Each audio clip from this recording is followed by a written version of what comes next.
أعوذ بالله من الشيطان الرجيم. بسم الله الرحمن الرحيم. الصلاة والسلام عليك يا رسول الله. الصلاة والسلام عليك يا حبيب الله وعلى آلك وصحابك يا نور الله.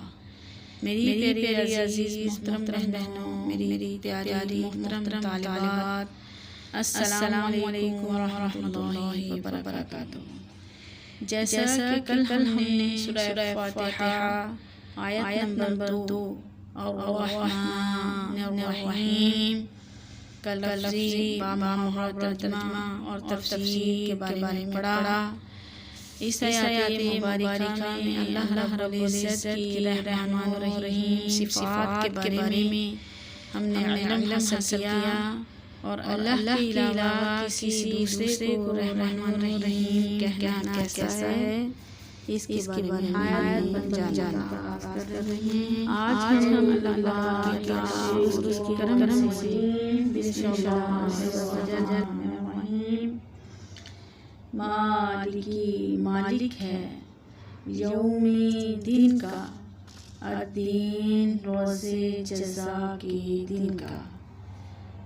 مالکی، مالک ہے، بادشاہ ہے، یوم دن کا، الدین روزے جزا کے دن کا، جزا کے دن کا مالک ہے۔ اس آیات مبارکہ میں جزا کے دن سے مراد قیامت کا دن ہے، یعنی قیامت کے دن کا روزے جزا و سزا کے دن کا مالک ہے، بادشاہ ہے، کہ اس دن نیک اعمال کرنے والوں کو ثواب ملے گا اور گناہ گاروں کافروں کو سزا ملے گی۔ جبکہ مالک اسے کہتے ہیں جو اپنی ملکیت میں موجود چیزوں میں سے جسے چاہے تصور کرے، یعنی کہ جیسا حکم چاہے وہ لاگو کرے۔ اللہ تعالی دنیا و آخرت دونوں کا مالک ہے، لیکن یہاں قیامت کے دن کو بطور خاص اس لیے ذکر کیا تاکہ اس دن کی اہمیت دل میں بیٹھ جائے۔ نیز دنیا کے مقابلے میں آخرت میں اللہ تعالیٰ کے مالک ہونے کا ظہور زیادہ ہوگا، کیونکہ اس دن کسی کے پاس بھی ظاہری سلطنت نہ ہوگی جو اللہ تعالیٰ نے دنیا میں لوگوں کو عطا فرمائی۔ قرب قیامت حضرت اسرافیل علیہ السلام کو سور پھونکنے کا حکم دیا جائے گا۔ جیسے ہی سور پھونکا جائے گا، دنیا کی ہر چیز فنا ہو جائے گی۔ پھر اللہ رب العزت ارشاد فرمائیں گے، لمن الملک اليوم، کیا کس کی بادشاہت ہے؟ جب کوئی جواب دینے والا نہ ہوگا، پھر خود ہی ارشاد فرمائیں گے، للہ الواحد القہار، کیا اللہ واحد قہار کی سلطنت ہے۔ اس لیے یہاں پہ خاص اس آیت مبارکہ میں روزے جزا کے دن یعنی قیامت کے دن اللہ کی ملکیت کا ذکر کیا گیا۔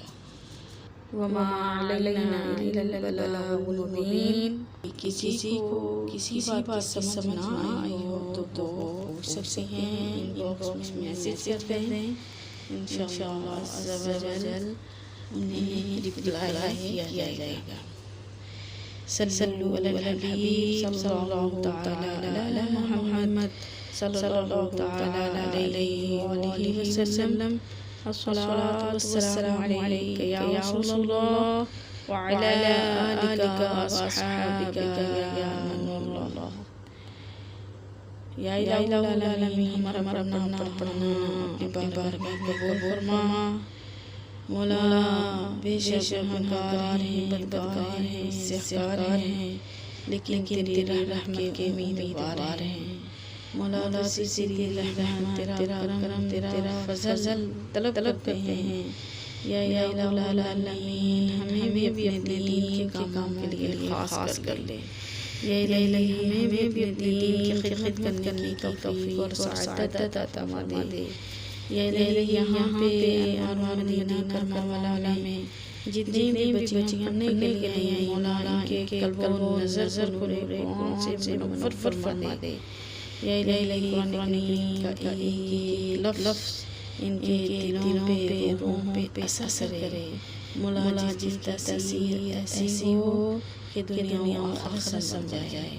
یا الہی رحم کرم فضل کے دروازے کھول دے۔ مولا ہمیں ہماری دنیا کو آسان فرما دے۔ اور یا الہی قیامت کے دن ہمیں معاف فرما کے آقا صلی اللہ علیہ وسلم کا بھروسہ عطا فرما دینا۔ صلی اللہ علی الحبیب صلی اللہ تعالی علی محمد صلی اللہ تعالی علیہ وآلہ وسلم۔ الصلاة والسلام علیک یا رسول اللہ وعلی آلک وصحابک یا نور اللہ۔ جی میری پیاری دعاؤں کے ساتھ اللہ فی امان اللہ۔